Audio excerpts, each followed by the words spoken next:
ब्रॅकेटमध्ये y minus 7 plus 5 ब्रॅकेटमध्ये y minus 9 is equal to 20 ब्रॅकेटमध्ये plus y plus 5 plus 17 ब्रॅकेटमध्ये y plus 2 हे solve करायचं. मग काय होणार, ह्या 12नी ह्या ब्रॅकेटमध्ये मल्टिप्लाय करायचं. 12 into Y 12y 12 into minus 7 minus 84 plus आता ह्या 5नी ह्या पूर्ण ब्रॅकेटला काय करायचं आपल्याला मल्टिप्लाय करायचं.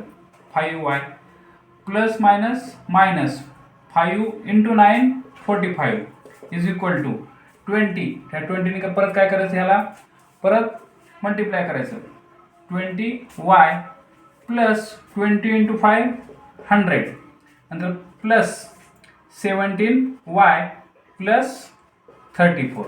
आता काय करायचं, 12y 5y आता इथं पण प्लस आहे इथं पण प्लस आहे. प्लस प्लस काय होतं प्लस होतं. 12y plus 5y 17y.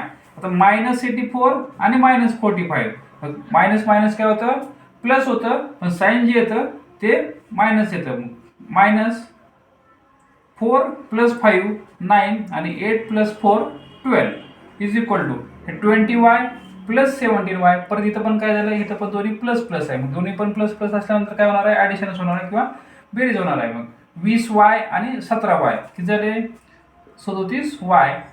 आता हे 100 हे पण कसलं आहे प्लस आणि हे 34 हे पण प्लस आहे. मग 100 प्लस 34 134. आता काय करायचं, याच्या वायची ज्या संख्या आहेत त्या एका बाजूला घ्यायच्या आणि संख्या ज्या आहेत त्या एका बाजूला घ्यायच्या. Minus 129 as it is.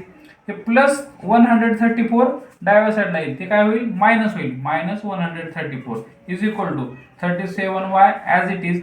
हे प्लस 17y तिकडे गेल्यानंतर काय होईल मायनस मायनस 17y. मायनस 129 आणि मायनस 134 मायनस मायनस काय होतं प्लस होतं, त्यामुळं इथं मायनसचं साईन येतं. 9 प्लस 4 13 कॅरी आला 1 3 plus 2 5 and carry 1 6 1 plus 1 2. 37y minus 17y किती राहिले ते y. तर 7 मायनस 7 0 3 मायनस 1 2.